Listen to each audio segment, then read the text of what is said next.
Good morning, saints of God. Welcome to Wake Up with First Service. I'm your host, Minister Morris. Uh, in our program this morning, we're going to examine a story of both belief as well as unbelief. A story that tells of the spies sent into Canaan by Moses, as well as the result of their report that they brought back. So, in our lesson this week, we're going to be in Numbers, the 13th chapter. We'll be going through verses 25 through 33, and it's entitled "The Mission of the 12 Spies." So let's get up to speed. So the people, we left off last week with Miriam being struck with leprosy because of her rebellion. So she had to stay outside of the camp for 7 days, and then she was able to come back in. So in that time, the people waited 7 days for Miriam to return before they continued on their journey. Moses was then encouraged the people to enter into the land without fear and with the strength of the Lord. The Lord then instructed Moses to allow the people to go ahead with their plan to send spies into the land to search it out. We also see that Moses then sends one man from each tribe to go to the hill country of Canaan to see what was going on there. And what was going on, what did he want to know? He wanted to know were the people good or bad? What type of cities they had? Were they in tents or were they in strongholds? Was the land lean or was it fat? Was it good for crops? Was it good for growing, or was it barren like the desert, the wilderness of Paran, where they are now? Moses also wanted to know were there trees or not. And the importance of this is because trees will be used for wood, and that wood would be used for building. And finally, he told them to bring back some evidence of what they've seen, what they've experienced, what they've found from the land, to bring back some fruit, bring back some produce to show that the land is as abundant as they say it is. So the spies would then travel a total of 500 miles to the land. They would bring back a cluster of grapes so big that it took 2 men to carry it, along with pomegranates and figs. So we see that Moses has laid out this plan for the spies to go and thoroughly examine this land, to bring back a good report, so that the people can finally know what they are going into and what they can expect. So let's get into our first section of scripture. We'll look at verses 25 and 26, and this is the return of the 12. But this whole story is about the report of these 12 spies, the report of what exactly that they saw, what exactly they seen, what they exactly experienced in this land of Canaan. So let's go down to verses 25 and 26, and let's see what happens when the 12 spies do return back to the camp. 13th chapter of Numbers, verses 25 and 26. It says, "And they returned from searching of the land after 40 days. And they went and came to Moses and to Aaron and to all the congregation of the children of Israel unto the wilderness of Paran to Kadesh, and brought back word unto them and unto all the congregation, and showed them the fruit of the land." So we see that after they thoroughly explored, a thorough exploration of the promised land for 40 days, the 12 did return to their Israelite brethren. We see that this journey was over 200 miles going and coming, and it took them 40 days to thoroughly explore the land. This trip was would be like if we walked from our church to Springfield, Illinois, and then walked back. So we see that the time of this trip was very long, it was very tedious, but these spies had a mission to do, and they were carrying out this mission to the best of their ability. So upon their return, they report back to Moses, they report back to the Israelites who had waited for them. They then gave them the report and showed them the pomegranates, they showed them the figs, they showed them the large cluster of grapes that they brought back from their mission. Now, here we see this picture all the time when we are talking about the 12 spies. They always show this picture of them carrying this cluster of grapes in between, hanging down on a stick, and one spy has one end, the other spy has the other end, and they're carrying it on their shoulder. The thing about these grapes, this vision, this picture of this grapes, is that most people think it would be unrealistic, that it would take two men to carry these grapes. But if we were to see a picture, there is some truth to what is being shown here in this picture of the spies, because grapes can and do, in the right circumstances, in the right environment, they can grow that big to the point where it would take two people to carry these grapes. So the picture that we always see is the men carrying it, but there is grapes can and will grow that big. They can grow that large. So it is not without being true. It is possible that these grapes can grow this big because the land is just that good. The land is just that perfect. The land is just that conclusive. It can grow grapes this big. So we see that this is just a testament of the land of Canaan. How fruitful, how pure, how good the land is, how good the crops is, how good the trees are, that you can grow grapes this big. And as we see this man, these grapes are as big as him. So this proves what we see in the Bible, what we read in the Bible, can and will be manifested as truth. So they bring back these grapes. They bring back evidence that the land is good, that the land is prosperous, that the land can be used. Now, with all this positivity that these spies are bringing back, we'll see in our next few verses, verses 27 through 29, that not only did they bring back evidence of the land, evidence of its goodness, but then they also brought back a discouraging report. So let's look at verses 27 through 29 and see this discouraging report that the 12 spies brought back. Verse 27. And they told him and said, we came unto the land, whither thou sentest us, and surely it floweth with milk and honey, and this is the fruit of it. Nevertheless, the people be strong that dwell in the land, and the cities are walled and very great. And moreover, we saw the children of Anak there. And the Amalekites dwell in the land of the south, and the Hittites, and the Jebusites, and the Amorites dwell in the mountains, and the Canaanites dwell by the sea and by the coast of Jordan. So in this discouraging report, we see that the spies they're continuing to give their report. They confirmed that they went into Canaan, and they all agreed that the land was productive as well as prosperous. There was an abundance of food, there was an abundance of water, there was an abundance of livestock, there was vegetation, unlike the barren desert in the wilderness of Paran, where they were encamped. Now, this should have encouraged them. Not so much the report, but how much the report contrasts where they are now. Where they are now, they're in the wilderness, they're in the desert, it's barren, there is nothing there. So now you got these spies coming back with this report. There's food, there's water, there's livestock, there's vegetation. Look at these giant grapes.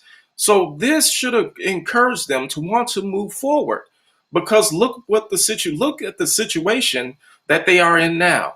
So any situation is better than the situation that they are in now, and that should encourage them to want to go into this promised land.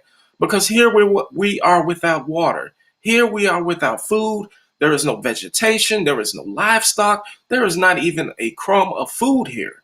So we should be more encouraged in our lives when there is a better situation, a more prosperous situation, a situation where God can really use us and God can really expand our ministry, expand our life, expand our reach in this world. The only way we get there is that we have to put one foot in front of the other, and we have to go. We have to realize that there is a better place. There is a better situation. There is a better a way of living and surviving and being who you are. And sometimes God does not want us to do it in the current spot that we are in. He wants us to move. He wants us to go and trust him like Abraham, that where he takes us is going to be a blessing, because where he takes us, he will be there also. But we see that these people don't want to accept the fact that where they're going is better than where they are. So then they showed a sample of the fruit that grew on the land. But here's where the agreement would end. So they agreed there's plenty of food, plenty of water, plenty of vegetation, plenty of livestock. They agreed that the trip can be made because they made it over 200 miles there and then over 200 miles coming back. So it's not impossible to get there. But that's where they all agreed. That's where the agreement ended. And then what they did was they began to give a report on the people that they witnessed living there. So, what was in this report about these groups of people? So now we're going to see that the conversation is going to change. The report is going to change from being a report to encourage people to want to go, let's get to Canaan quick, uh, to a report that does the opposite. It's going to discourage the people. It's going to make the people a little leery about wanting to go to Canaan, wanting to get to this land of milk and honey. So let's look at this report and let's look and see what exactly that they said that kind of contradicts what the land has to offer. So the first thing they said was that the people were strong, which means they were mighty, they were fierce, and they were probably militarily powerful. It meant that the people could fight. They had a mind to fight in them. They had a mind to where they could put up a fight. They could defend themselves. They also said that their cities are walled and very great, which means they were well fortified. They were large in size and almost impossible to enter. So they had some great cities. They had some great places to live. Also, they said that they saw the children of Anak there, and they saw the descendants of the Anakite people who at the time were giants. They were dreaded, they were feared, they were tall, they were formidable people. So they also saw these ancient people, these dreaded giants, the descendants of Anak. Now the question is, why is this descendants of Anak so important? And who or what is Anak? Well, the first thing is Anak is short for an Anakites, who were a race of giants and warlike people. The second thing was that they thought to be related to the pre-flood people called the Nephilim. And most scholars think they were giants or that they were fallen angels. We also see that some of the scholars also believe that the Anakims were descendants of the Philistine giants that David encountered. So David encountered more than just Goliath. David encountered giants in 2 Samuel 21. And then we see before that, he encountered the Goliath of Gath in 1 Samuel 17. So we see that these giants, the scholars think that these Anakims were related to the Philistines, related to the Nephilims. But in spite of all that, this is what the people saw. This is what the spies saw. They saw people larger than them, living in cities more fortified than theirs, and they saw people who can take care of themselves as well as defend themselves. So at this point, it seems that the spies they're in agreement with the report that they are giving all except one. And this one spy who does not agree with the report is Caleb, who, as we'll see, is not faithless about the Lord's ability to handle the situation. So everybody's agreeing. The people are too strong. The cities are too fortified. We saw people, they're not our height, they're giants. So it's not a good idea that we should go into this land. But here comes Caleb, who has the faith, who has the belief, who knows that God will take them through some things to get them to some great things. And so Caleb does not have the same mentality. He does not have that same ideology that the other 11 spies have. Now, in verse 29, we see that the spies, they continue with this discouraging report by describing all the different people who inhabited the land, as well as their locations. So first we hear the report about how prosperous, how good the land is. But then we hear a report about the giants that live there, the cities they live in, and how formidable they are. But now, to make matters even more worse and more discouraging, the report now goes into the outlying groups of people that are in Canaan. So the report goes through these lists of these people. The first one is the Amalekites. Now, the Amalekites are descendants of Amalekek, who was a son of Eliphaz, who, get this, is the son of Esau, and they dwelt in the south. So the Amalekite people are descendants of Esau. These would be Esau's great grandchildren, so on and so forth, the descendants. The second people they saw were the Hittite people. Now, the Hittite people are descendants of Heth, son of Canaan, who was the son of Ham, born of Noah. And these people dwelt in the south. So now we see the descendants of Noah, his great grandchildren and their descendants, and so on and so forth. And they are the Hittite people.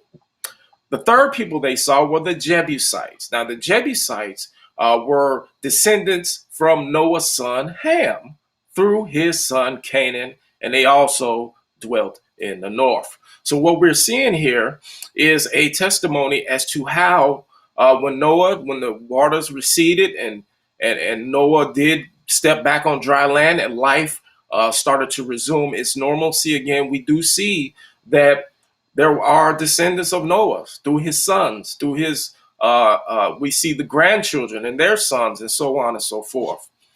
Now, the fourth people that we are going to see here in this report is the Amorite people. Now, they are the descendants from one of the sons of Canaan, and they dwelt in the north. So again, the Amorite people are descendants of Noah, and it should not be of no surprise when the whole earth was wiped out in the flood. It was just this small group of Noah's family in this ark. So it makes sense that all these descendants, all these people spring forth from Noah. Now, they were not just in the north. They wasn't just in the south.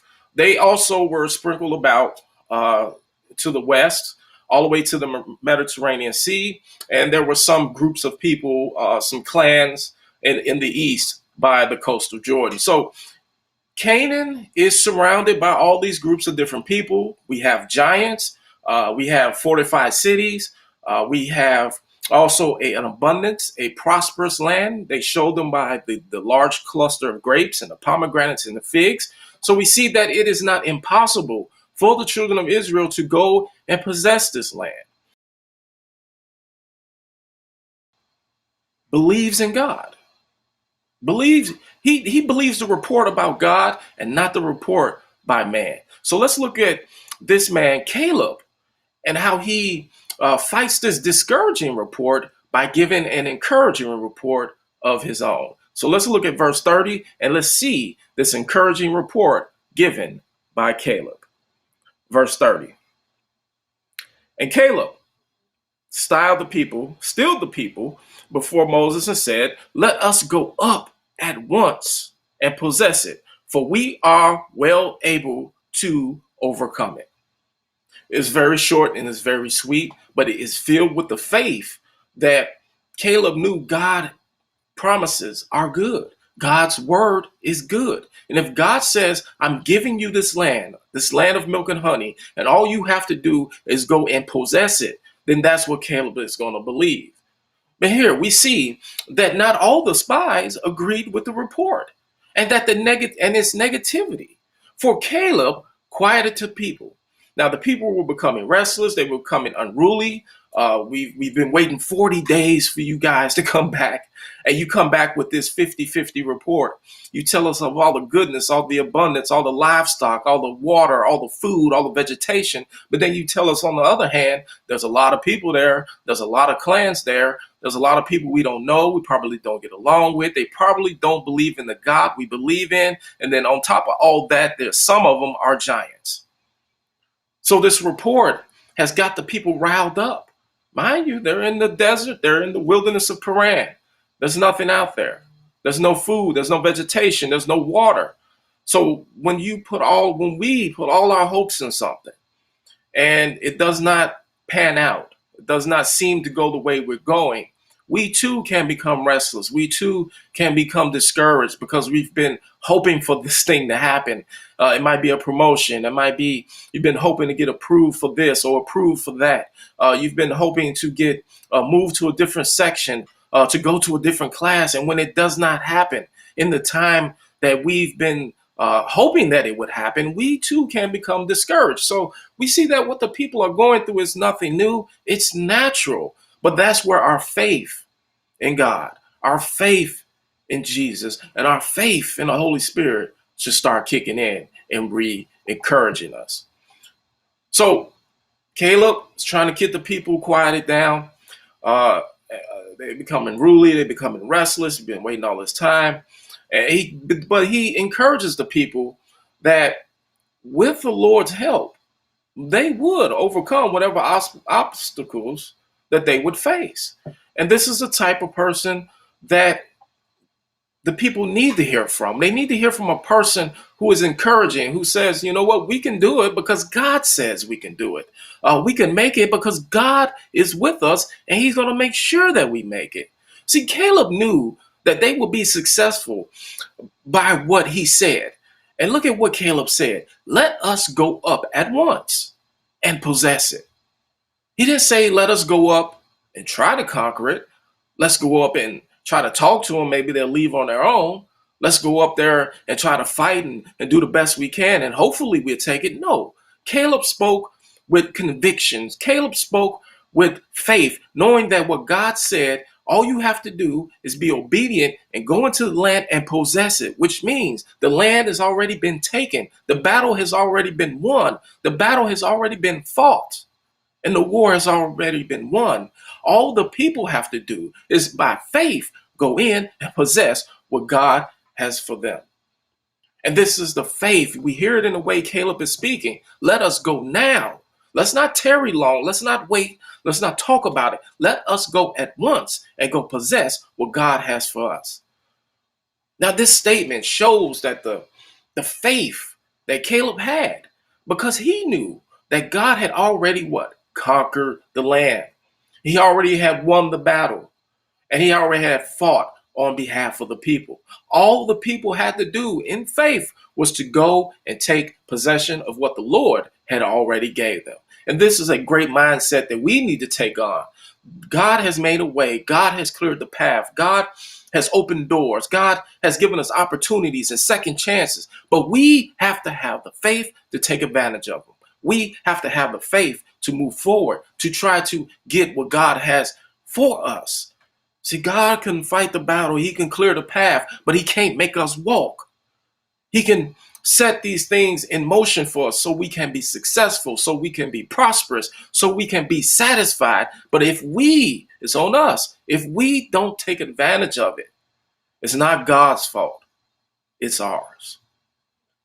See, those who walk by sight will never experience the power of God that comes to those who walk by faith. See, those of us who are walking by faith and not by sight, we see a different side of the Lord. We get a different experience of the Lord. We get a different feeling because we're walking based on what we believe, not by what we see, not by what these the five senses are telling us. No, we are walking by what we know God to do, and he's a promise keeper. He's a way maker. He's a deliverer. And we walk by these things that we believe in, unlike those who walk by sight. They look at something and it's not for them. Well, I guess I can't do it. They look here. Well, that's too hard. I guess I can't do it. We look here. Well, that don't look like it'll work for me. I can't do it. See, that's walking by sight, and that's not believing that what God has for you and I is for you and I. We have to have this mindset like Caleb. Whatever God has promised us, we need to go at once and go possess it and go get it. But it only happens if we walk by faith and not by sight. Now, in verse 32, the 10 unbelieving spies, they were not through trying to change the people's mind, because they began to now exaggerate the report that they had just given the Israelites to make it worse than what it is. So we hear a report, and now here comes Caleb encouraging the people. We can go take it. Let's not tarry. Let's go take it now. Now we go back to the spies who, for whatever reason, fear, they were scared, they was nervous, they didn't think they can do it. So now they're going to lump on some more exaggerations to make this report even more discouraging. So what was said this time around? Now we got the first report, and it was about 50-50. It was some good and it was some bad. So what was said the second time that they re-emphasized what was going on in this report? Well, let's look at what they said. The first thing they said was the land through which we have gone to search is a land that what? Eat up the inhabitants thereof. Now, this wasn't in the first report. See, their earlier report said that the land did what? It flowed with milk and honey. Now they're saying the land devours all those who live there. So we see how people will change the narrative to fit their own feelings. We see these spies are changing the narrative to fit their feelings of being scared, being nervous, not wanting to move forward, not believing that what God has for them is for them. Let's look at the second thing they said. They said, and all the people that we saw in it are men of great stature. Now, in the first report, they said they saw some of the sons of Anak, but then they gave a list of all these other people who clearly are not giants. So here they say, and all the people that we saw in it are men of great stature. So here they are overstating the size of the people by using the word great. So now they're putting emphasis on the size of the people. Doesn't matter if it's one or two, look how big they are. So we see that these spies are now changing the narrative to fit their own fears, fit their own apprehension, and fit their own reluctance to really believe in God. And then they go into verse 33, and they said the giants of Anak. They said that in their own sight, they were like grasshoppers to them, which indicates that the people of the promised land were so large, so tall that they could step on them like insects. Again, another exaggeration to hide their own fears, but what it does is it show that this cowardly report by the spies is really speaking about how they are in their mind, body, and spirits. They don't believe in God, they don't believe in themselves, and they don't believe in the promises that God has made. So we see that this bad report caused the people to rebel against Moses once again. Now they're rebelling against Aaron. And this caused the people to also want to stone both Caleb and Joshua. Because Joshua now hears the report of Caleb, and he sees that what Caleb is saying is true. He knows that the spies are being just cowards. They're being scary. They're not believing in God. So we now have, out of the 12 spies, only 2 has a report of their own. And this report is based on faith, not fear. It's based on what they believe God to do, believe what God is going to do for them and through them, and not believing by what they see, what they hear, what they taste, and what they touch. So we see that is this fear. This fear now goes through this camp. Makes them want to hurt Moses, makes them want to hurt Aaron, rebel against them, makes them want to stone Caleb and Joshua. But it also caused, this was the cause of the people to wander in the desert for 40 years until all those 20 and older died off. So it was a bigger effect than not getting to the promised land, not getting to the land of milk and honey, not getting to what God promised them. But because of their reluctance, because of their lack of faith, they stayed in that unproductive situation. They stayed in that unprosperous situation, and they had to stay there for a period of time until all those who did not believe, did not have faith, and were walking by sight passed on. And then God used the children, along with Caleb and Joshua, to move these people into the promised land. So that's a lesson for us. If we are going to continue to walk by our sight, continue to believe in just the 5 senses, not look at things first naturally, then spiritually, then we're not going to move forward. We're not going to get into that promised land. We're not going to get that land of milk and honey. And all those opportunities that's in the promised land, all those second chances, all those great avenues where we can really stretch our wings and fly, we're not going to be able to take part in it because we are not walking by faith. And when we walk by sight, we tend to go in circles. We tend to retread our old footsteps. We seem to be passing by the same benchmarks over and over and over again. We're not really making any progress. That's because we're not walking by the faith. Believing in God's promises, believing that he's going to make a way, believing that he's going to be with us as we go through this journey into prosperity, this journey into overabundance, this journey into being satisfied and doing things to the best of our ability. So in our lesson this week, it confirms that those who fail to trust the Lord and his word, they're doomed to be controlled by their circumstances. And unlike the 10 spies who focused only on the obstacles and how great they appeared to be, we need to be like Caleb and Joshua, who trusted God, who trusted in his word, and believed that the Lord will either remove the obstacle or make a way for us to overcome that obstacle. So that's the two. Lord, either move these things out of my path, move these stumbling blocks, move these obstacles, or Lord, make me strong enough to overcome them. Make me strong enough to bypass them. Make me strong enough to, even if I have to go through them. But either way, it's walking by faith, not by sight. So what have we seen today?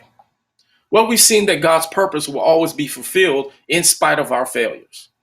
See, the spies and the people, all those over 20, they failed God. They failed Moses and they failed themselves. God did not fail them. God did the work. All they had to do was take advantage.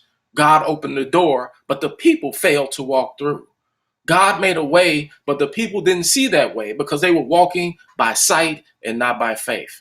So God's purpose will always be fulfilled in spite of where we come up short. So if God's purpose for you and I to be prosperous, even though we misstep, even though we fall, that plan is still in effect. That fall, that trip, that misstep, that backsliding is all part of the plan. It's all part of the journey. So let us embrace it, let us learn from it, and let us keep moving forward. We've also seen that trusting what men say instead of what the Lord says will get us in trouble. See, the people believed the exaggerated report. They believed the giants. They believed the land would devour them. They believed all these things. They believed everything except what God had promised. And see, we cannot be like that. God's promises trump everything else in his life. Man might promise us something. My job promises us something. The government promises us things. The state, our alderman, the president promises us things. And half the time, they will renege on it and won't come through. But unlike the president, the governor, the states, and all these other things, what God promises you and I is for you and I. But we have to play our part and believe that what God says is true, what God says will manifest itself in our life, and what God says will make us a better person, a better saint, as well as a better believer. And we've also seen that stepping into the promises of the Lord takes faith. We can't walk by faith if we don't have faith. We can't walk believing that God's going to do great things for us if we don't have the faith to believe that God is going to do great things for us. So let us not have the faith of the people. Let us have the faith of Caleb and Joshua. They believed the right report. They believed the faith that they had in God was not in vain. And that's the report we want to believe. That's the report we want to go by. And that's the report we need to take at heart. So what have we learned? Well, we've learned that obstacles, they provide opportunities to walk by faith. That's all obstacles and stumbling blocks are and setbacks are. And when we fall to the wayside temporarily, these things provide opportunities to build our faith, to walk by faith more. Look at the report. It was giants, fortified cities, the land that devoured people. There was all these different tribes and clans that probably outnumbered them. But all these obstacles had to build up the faith of the people more. Yeah, look how it's going to be difficult. It's not going to be easy, but by faith, we'll get through. Yeah, there's a lot of clans and a lot of people, but by faith, we will overcome them. We will overcome the fortified cities. We will overcome the giants. We will overcome the land. We will overcome everything, not by our own might, not by our own power, not by our own strength, but by the faith that we have in God. So keep that faith going, because in keeping that faith going, we keep overcoming all our obstacles. We've also learned that God will show us what he has for us. And that's a good thing. God will show us what he has for us. He showed them the promised land and he showed them everything in it. He allowed them to send the spies in to see what was great, what was good, but also the things they would have to work at. See, all they had to do was go and possess it. He didn't say you had to go fight. He didn't say you had to go to war. He said, you people, all you do is go in and take the land. I've fought the battle. I've won the war. Just walk by faith. Walk into the newness of your new life. Walk into this new dispensation. Walk into this new glory. Walk into this new prosperity. I've done all the work. All you have to do is walk, and walk by faith. And finally, we've learned that it's one thing to report the good news. It's another thing to believe it. See, it's easy for you and I to give good news. Everybody wants to give good news. Nobody wants to be the bearer of bad news. It's always great when we go give good news, how God has moved things, how God has done, how God has blessed, how God has healed, how God has lifted up, how God has anointed, how God has protected. It's always great to give that good news. But the sad thing about that is it's also hard to believe it sometimes. And that's that we're human, but it's hard to believe good news sometimes because what? We're so used to what we're going through. We're so used to the downtrodden circumstances. We're so used to the unfavorable circumstances. And we see this with the children of Israel. They've been in this wilderness. They've been in this desert. They're so used to being without that when God gives them an opportunity to be blessed with an overabundance, with all these great things that they haven't had in a while, they don't really believe. And that's the mindset we have to stop.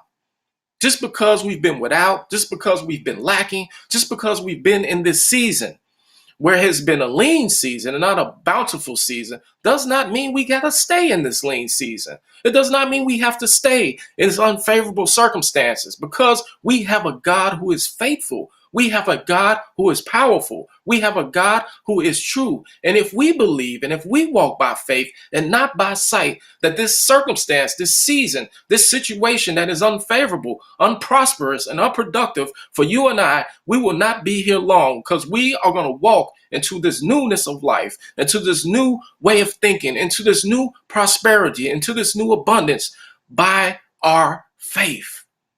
And that's what this story is about. Walk into what God has for you by faith. Don't listen to the naysayers. Don't listen to the rabble rousers. Don't listen to those who say you can't do it and God won't do it. Listen to God and trust his report. And if you and I continue to walk by faith and not by sight, there is nothing that the Lord can't or won't do for us. So that is all the time we have for our lesson. And I hope you've enjoyed the lesson this morning. And if you have, I encourage you to tune in to the 11 o'clock hour for the hour of power, where our leaders of the gospel are going to give us a word and give us a teaching that's going to encourage us to walk by faith to this new life that God has for you and I. So on behalf of Miracle Corner, I have been your host today, Minister Morris. And as always, be safe, be encouraged, be blessed. Until we meet again.